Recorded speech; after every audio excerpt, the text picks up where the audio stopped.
ठीक आहे, या खालच्या मिसालचा हप्ता. सगळे पैसे मोजून घेतलेत. हो, बरोबर आहेत ना? एकदम बरोबर. हे ठेव. संध्याकाळी पार्टी करा. जा.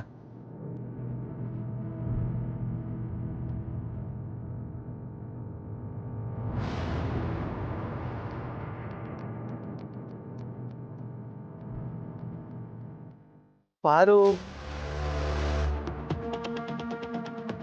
वहिनी, भाई बिझनेस.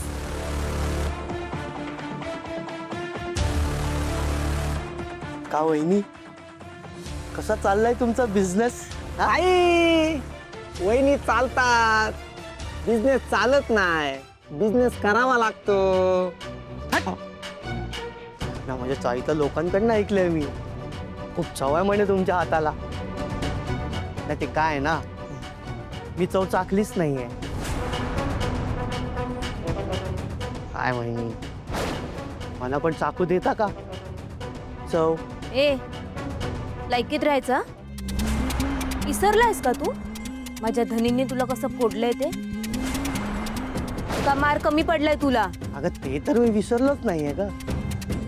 पण इथे कसं आहे ना, आता तू जसा बिझनेस करतेस व्यवसाय, तसा मी पण एक व्यवसाय करतो. हा, तसं माझा व्यवसाय आहे टॅक्स घ्यायचा, आणि तुला काय करायचं आहे, टॅक्स मला द्यावा लागेल आणि तो मी जमा करणार. तर आतापासून तू जो हा नवीन व्यवसाय चालू केलाय ना, त्याचा तुला टॅक्स मला द्यावा लागेल. मला हे मान्य नाहीये. तुझे नियम तुझ्याकडेच ठेव. तुला कुठल्याच प्रकारचा टॅक्स मी देणार नाहीये. चल, ह्यांच्या नादी नको लागू. ही कुत्री अशीच भुकत असतात. त्यांना काय कामधंदा नाही, नुसत्या चकाट्या पिटत असतात. त्यांच्या नादी लागायचंच नाही. अरे जा जा, आता तुला जाऊ देतोय, पण टॅक्स घेतल्याशिवाय मी तुला सोडणार नाही.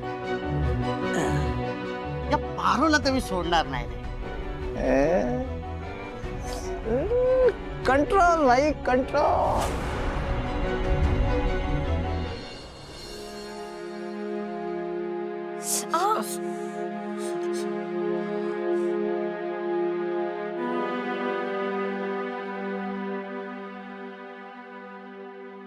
झोमतंय का? बरं वाटेल याच्याने.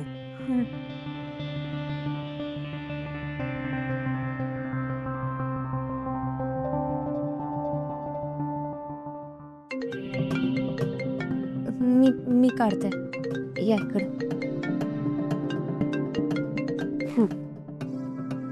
थँक्यू. हां, कोण बोलतंय? हॅलो बाबा, तू कुठे आहेस? अजून आला नाहीस तू? तुझं काम कधी संपत नाही का?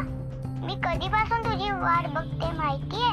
जर तू आला नाहीस तर मी स्पोर्ट कॉम्पिटिशन मध्ये भाग घेणार नाही. मग मला काय सांगू नकोस. हे बघ, अगं तू कोण बोलतेस? तुझं नाव काय? मी तुझी चिनू बोलते. अगं मी तुझा बाबा नाहीये. हां, अगं कुठल्या तरी वेगळ्याच व्यक्तीला फोन लावलायस तू. माझं नाव प्रीतम आहे. ओके, रॉंग नंबर लागलाय. ओके, सॉरी काका.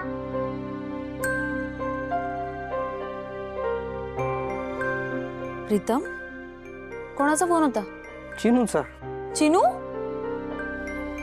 अगं चिनू नावाची एक लहान मुलगी आहे, जिला तिच्या बाबाशी बोलायचं होतं.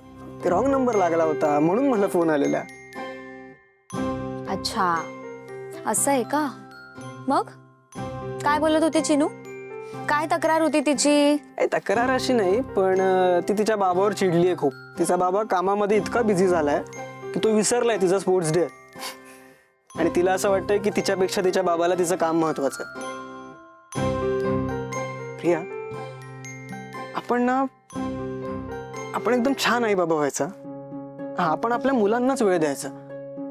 म्हणजे माझ्या मुलांसाठी मी कुठलंही काम कितीही महत्वाचं असेल ना, मी सोडून यायला तयार आहे. म्हणजे सपोज माझ्या मुलांची जर पॅरेंट्स टीचर मीटिंग वगैरे असेल ना, तर मी जगातलं कितीही इम्पॉर्टंट काम असेल ना, तरी मी सोडून त्या मीटिंगला जाईन. या जगातला ना सर्वात बेस्ट बाबा व्हायचंय मला.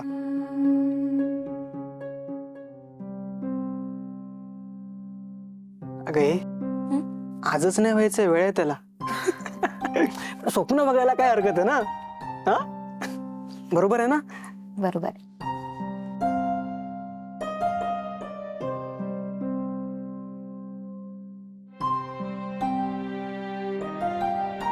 आदित्य सर, आजी तिच्या घरी मुलांसोबत खुश असेल ना?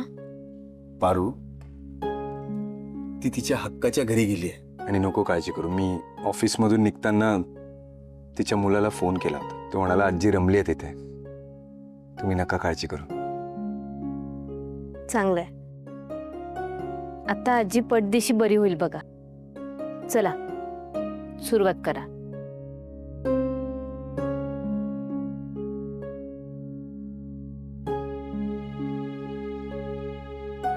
आदित्य सर, काय झालं?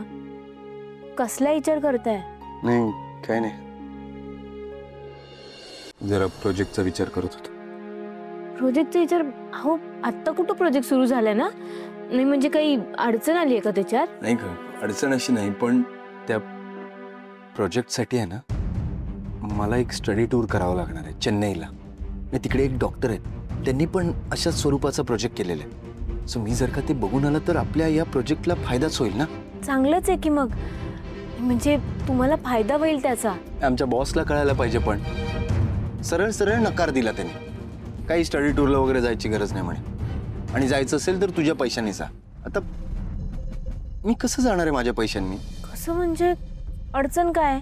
चेन्नईला जाणं येणं, तिथे राहण्याचा खर्च मला कसा पेलवणार आहे? बॉसचं म्हणणं होतं की आईने दिलेल्या फंडमधून मी एकही पैसा देणार नाही. कसं जमणार आहे मग? पारू, ताई या ना, या बसा ना आमच्यासोबत जेवायला. अगं नाही ग, मी चुकीच्या वेळेला आले. नाही नाही, असं काय नाही. तुमचं चालू द्या. नाही नाही, तसं काही नाही. तुम्ही बोला ना, काही काम होतं का? हो, एका महत्वाच्या कामासाठीच आले होते.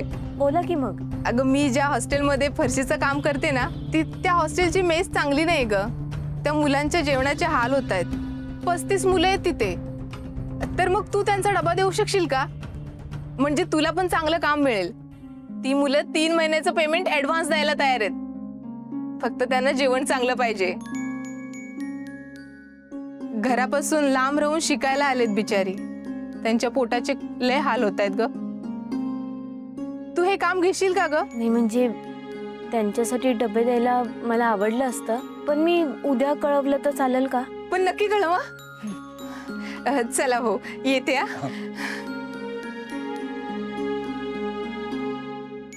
बात आहे पारू, तुझा बिझनेस तर वाढत चाललाय एकदम.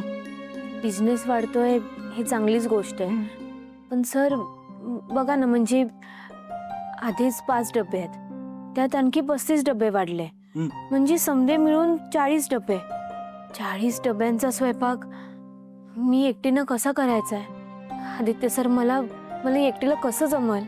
तू आईला आदर्श मानतेस ना, मग तुला तर माहिती असेल पाहिजे आईने एवढा मोठा बिझनेस कसं काय ग्रो केला. समध्या कामगारांची मदत घेऊन. बस तुला पण तेच करायचं आहे. काम कर, आपल्या चाळीतल्या ज्या बायका आहेत ना, त्यांना मदतीला घे. सर अगं, त्यांना पण काम मिळेल आणि 4 पैसे सुटतील ना, आणि तुझंही काम सुटेल. काय बोलतेस? किती हुशार आहेत माझे धनी.